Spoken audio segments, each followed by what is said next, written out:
Tomorrow we have the greatest Final Four in the history of the NCAA tournament. And no, it's not just because we have all 1 seeds and they're the best teams in the nation. We've had that once before in 2008. Instead, it's because this is the most talented Final Four we've ever had. Analytically, according to KenPom's historical rankings, these teams are all in the top 10 in all-time efficiency. You have Duke number 2 all time with 2 Duke teams sandwiched around them at 1 and 3. At number 6, you have this Houston team, which is actually more efficient than last year's dominant UConn team.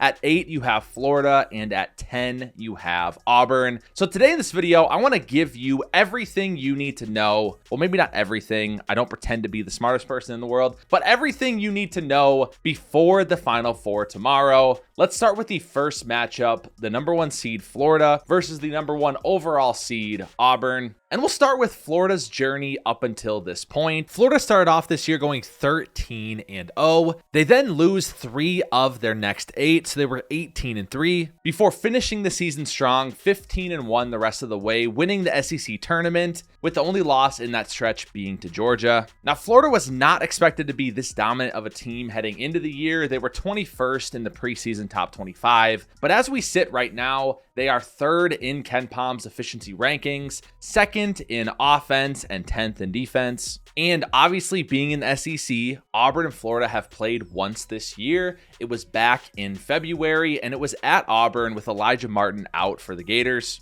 And Florida pretty much ran them out of their building. They were up 48-38 at halftime with a lead as large as 19 in the second half, winning 90-81. Alex Condon was phenomenal in this game. He had 17 points on 7 for 8 from the field. Walter Clayton Jr. had 19, 9 assists, and 6 rebounds. And Thomas Hauff had 16 and 6. On Auburn's side, Janai Broome did have 18 points, but he struggled being efficient, going 7 for 16 from the field. Miles Kelly had one of those Miles Kelly games, 22 points. But Denver Jones did struggle. He went just 0 for 4 from the field. And freshman Tahad Pettiford had 14 off the bench. Let's quickly talk about Auburn's case up until this point in the year as well. So Auburn was the number 1 team in the nation for a majority of the year. They went 27-2 in their first 29 games, with their 2 losses being to Florida in that game we mentioned already, and at Duke 84-78 at Cameron Indoor. And even in that game, they started out the game 13-2. But down the stretch of the season, Auburn loses their last 3 of 4 games, losing to Texas A&M 83-72 in a game where they actually shot it better from the field than Texas A&M, but they gave up 24 offensive rebounds, losing to Alabama in overtime 93-91, and then losing to Tennessee in the SEC tournament semis 70-65. So going into the tournament, even though Auburn was the number 1 overall seed, they were consistently probably the best team all season. They were at a low point. However, they responded well in the NCAA tournament, dominating Alabama State, handling Creighton. With Michigan, they were on the ropes with 15 minutes to go, dominate the rest of the game, and then controlling that entire Elite 8 game versus Michigan State. So Auburn does seem to have regained their swagger in this NCAA tournament.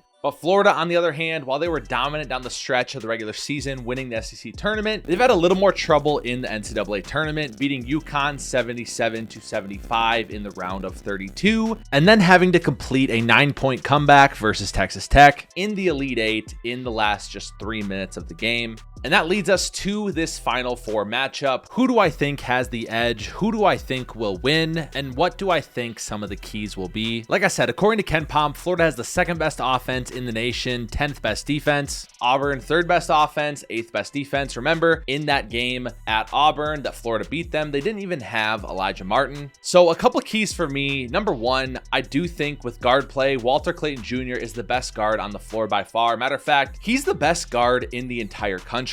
So the Gators clearly have the edge there. Can Tahad Pettiford, the freshman off the bench for Auburn, play up to Walter Clayton Jr.'s level? I mean, he definitely could. He's been balling in this NCAA tournament. They're going to need him to score in this game and create. But another key to me is this Janai Broome Alex Condon matchup. Who wins it? I mean, I know Janai Broome did have 16, 9, and 6 in that first game, but Condon won that matchup in my opinion Broom missed 9 shots, went 7 for 16 from the field. And if Auburn is going to win this game, he's going to have to score 25 plus, in my opinion, on a good, efficient night. Meanwhile, Condon cannot score 17 points on 7 for 10 from the field, which is what he did in that first game. But just in general, Auburn has to be better on the interior. Florida went 18 for 31 from 2 in that first game. So for me, I'm going to say Florida wins this one. Not a hot take at all. Walter Clayton Jr., like I said, he's the best guard in this tournament.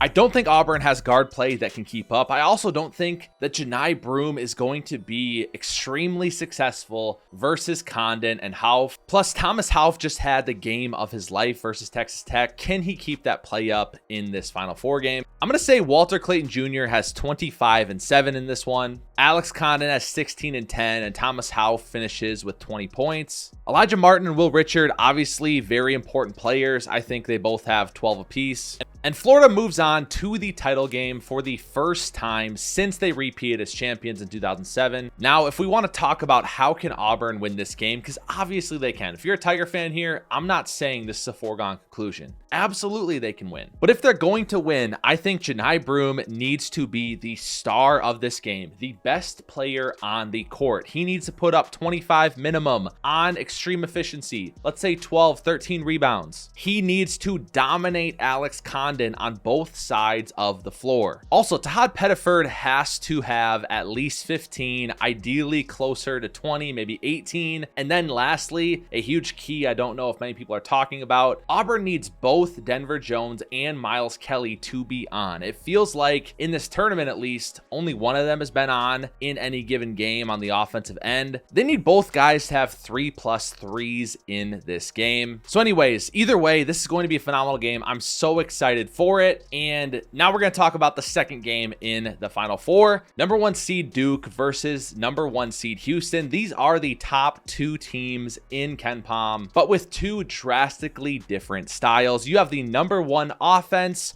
versus the number 1 defense. Let's talk about Duke first. Like I said, number 1 offense in the country, number 5 defense in the country, second most efficient KenPom team in NCAA history behind that Elton Brand 1999 Duke team. And what's crazy is Duke struggled early. They went just 4-2 in their first 6 games, losing to Kentucky 77-72 and to Kansas 75-72. After that, they would lose just 1 game the rest of the year, going 31-3, losing to Clemson 77-71. Now, you do have to admit the ACC is incredibly weak. 2 of those teams that they played earlier in the season that they lost to were SEC teams. However, Duke led that Kentucky game the entire game until the end, and they've proven that they are this good in the NCAA tournament, dominating Alabama 85-65. Cooper Flagg has been phenomenal in this tournament. They beat Mount St. Mary's by a ton, defeated Baylor 89-66. Even the Sweet 16 versus Arizona, winning 193. That game was double digits almost the entire second half. And Duke's offense is not skewed one way or the other when it comes to how they score. They're the 8th best team in the country in 3-point percentage, 6th best in 2-point percentage. They're even better at defending inside the arc, 3rd in the country. And they're led by 3 freshmen in Cooper Flagg, Kon Kneppel, and Kaman Malawach, who will all be top 10 picks in the upcoming NBA draft. It also helps when you have a guy like Tyrese Proctor who can go off for 25 points on any given night, and a guy like Sion James,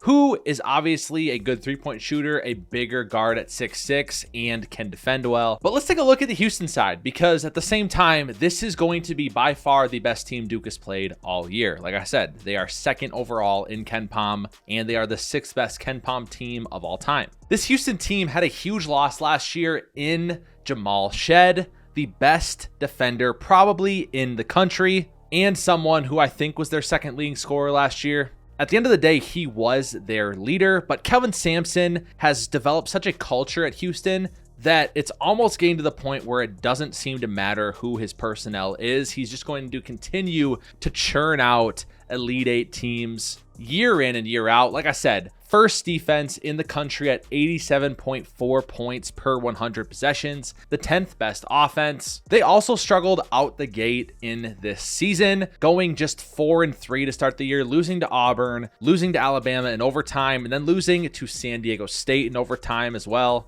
In that game versus Auburn, it was all the way back in November, and they were actually leading 41-32 with 14 minutes to go. In the Alabama game, they were up 77-73 with a minute left and lose in overtime. And in the San Diego State game, they led a majority of this game, but at the end, up 2, they actually fouled San Diego State, which allowed them to tie the game and send it into overtime. But since that night on November 30th, Houston has gone 30-1 in the rest of their games, finishing the regular season 30-4 after winning the Big 12 tournament. Just that one loss occurred to Texas Tech in overtime, 82-81. As for their journey in the NCAA tournament, they beat 16 seed Southern Illinois Edwardsville. They beat Gonzaga by 5 after almost collapsing versus Gonzaga late in that game. Same thing versus Purdue, 62-60. They barely won that game on a crazy inbounds play by Kelvin Sampson. And lastly, they destroyed Tennessee, which was an incredible performance on the defensive end, 69-50. So let's talk about this game for a second.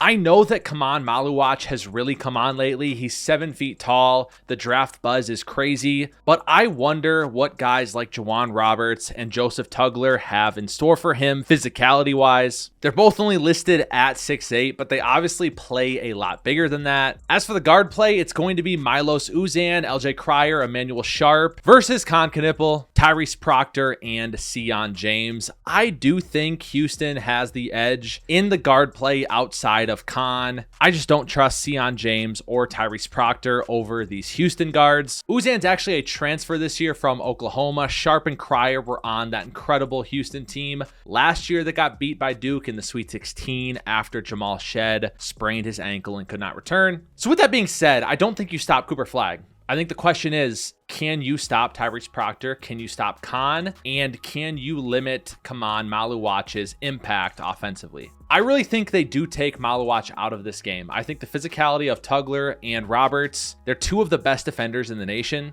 I think Cooper Flagg and Con Knipple are going to be largely effective still. However, can LJ Cryer, Emmanuel Sharp, and Milos Uzan offset that by outplaying Tyrese Proctor and Sion James? My prediction for this game is going to be that Duke wins. Cooper Flagg finds a way to get it done. I think this game goes a little too heavy scoring than Houston's comfortable with. I'm going to say Duke wins 72-70. But I'll tell you what, if this game does not break into the mid to late 60s, Houston's winning. If they can keep it in the low 60s, I really do believe in their defense to execute and just their offensive execution down the stretch. Kelvin Sampson has proven himself to be an absolutely unbelievable coach, but Jon Scheyer has been phenomenal as well. Again, these are the best 2 teams in the nation via KenPom. 2 of the best teams all time with 2 completely different styles of play. Either way, what I think doesn't really matter. This is everything that you need to know about these games, and it's going to be a fun one. Just enjoy it, guys. At the end of the day, this is going to be such a fun Final Four, so just enjoy it. Obviously, if you're a fan of one of these teams, it's going to be a wild ride, an emotional roller coaster. But even though this March Madness has been a little disappointing from the upset and even buzzer beater lens. We did have a couple buzzer beaters, but the upset lens, at least we have gotten the 4 best teams by far in the nation into a historic Final Four where there isn't going to be any blowouts, Lord willing, and there's going to be just some unbelievably high level basketball being played. That's what I'm excited for. Thank you guys so much for watching this video. We'll be back Sunday with a recap of these games. And as always,